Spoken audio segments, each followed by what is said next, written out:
예, 이어서 미꾸라지 사육법에 관해서 설명을 드리겠습니다. 천적들이 문제가 된다고 했습니다. 그죠?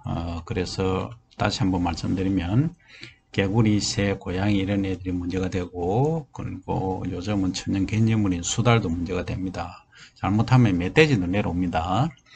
그 다음에 깨구리가 가장 심각한데 천적을 활용할 수 있다. 닭이나 닭의 배설물, 이게 독하기 때문에 깨구리가 놔두면은 안 먹습니다. 그리고 가지요, 그죠? 그 다음에 초식동물의 똥을 활용하는 방법인데 염소똥이 적당하다 하는 거죠.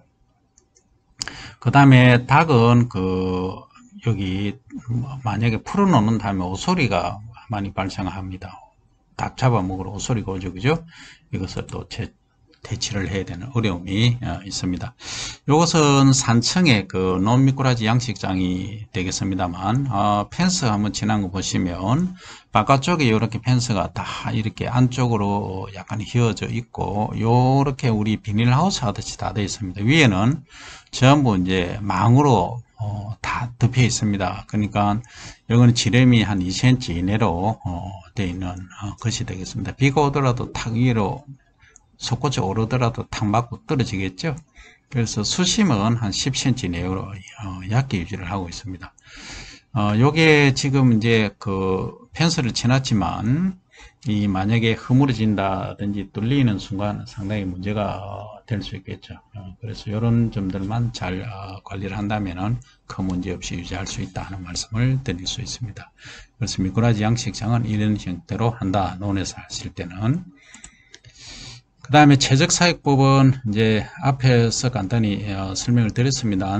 15도 이하가 되면 생육이 정지된다. 그죠? 굼벵이도 마찬가지죠. 12도 이하 되면은, 물론 15도 되면은 생장을, 길이 자람을 못 합니다. 크기가 못 큰다는 얘기죠.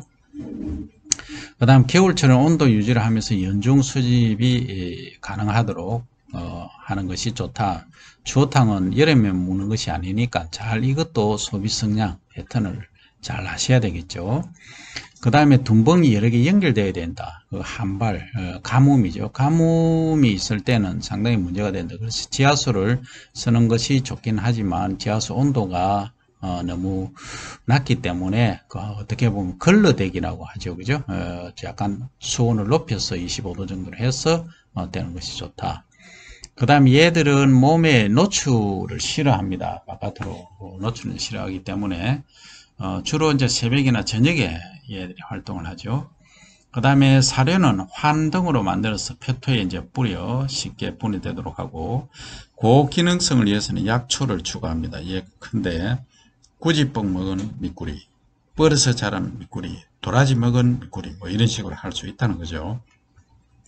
그러면 이게 이제 환 만드는 거는 저희들이 실습을 많이 합니다만, 이 환은 다양하게 굳이 기계로 안 해도 됩니다. 그냥 손으로 둥글둥글하게 수제비 말듯이 말아도 된다는, 조금 크게 던져줘도 잘 먹습니다.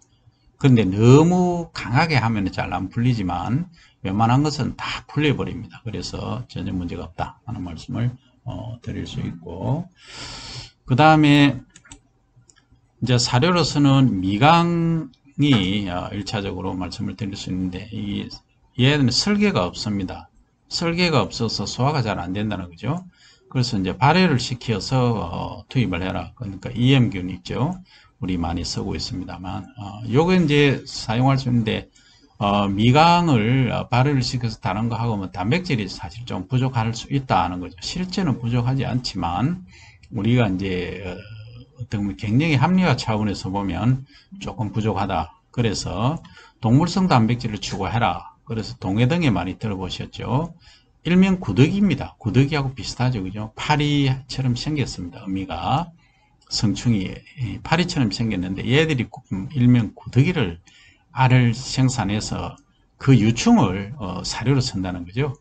그러니까 한 사이클 돌리는데 길게는 한 달 반 정도밖에 안 걸리니까 이게 성충은 한 일주일 정도입니다. 그래서 단백질이 상당히 많죠. 45%고 지방이 35%니까 굼벵이가 단백질이 57%고 한 거의 10% 정도 적고, 그 다음에 지방은 35%니까 곰팡이 18%는 한 17% 정도 더 많죠. 그죠?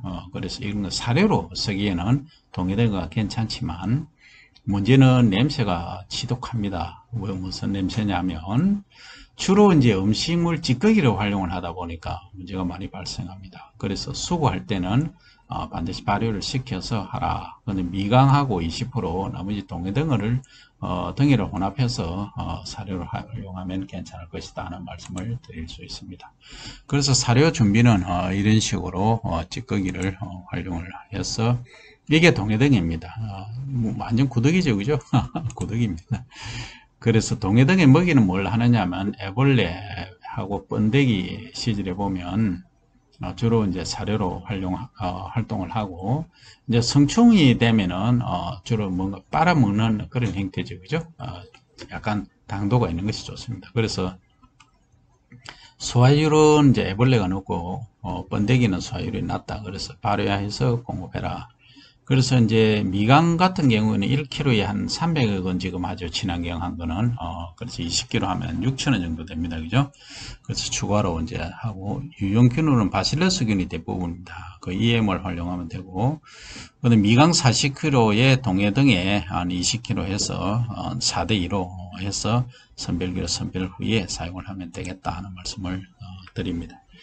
그리고 이제 경사지 산골에 이제 우리가 할 수가 있는데, 반드시 이제 울타리를 설치해야 된다. 설치류 문제가 된다.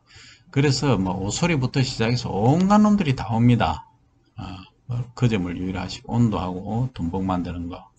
그래서 이연밭에 이제 활용하는 방법은 제가 뭐 자주 말씀을 드립니다만, 연밭 사이 미꾸라지 이동 통로가 반드시 있어야 됩니다. 폭은 1m 이상 확보하고 진흙은 30cm 되고 물은 20cm 이내로 되어주는 것이 좋다. 이렇게 하시면 연밭에도 미꾸라지 키울 수가 있긴 한데 상당히 사실 어려운 점이 많이 있습니다. 쉽지는 않습니다. 이 점도 유념을 해 주시기 바랍니다. 자, 미꾸라지 사육법 주의사항 해서 미꾸라지 사육법에 대해서 지금까지 강의를 많이 드렸습니다. 그래서 참조해 주시기 바랍니다. 그래서 어떻게 할 것인가, 우리 이제 모여서 대면 강의할 때는 브레인스토밍도 합니다만 오늘은 여기까지 하겠습니다. 감사합니다.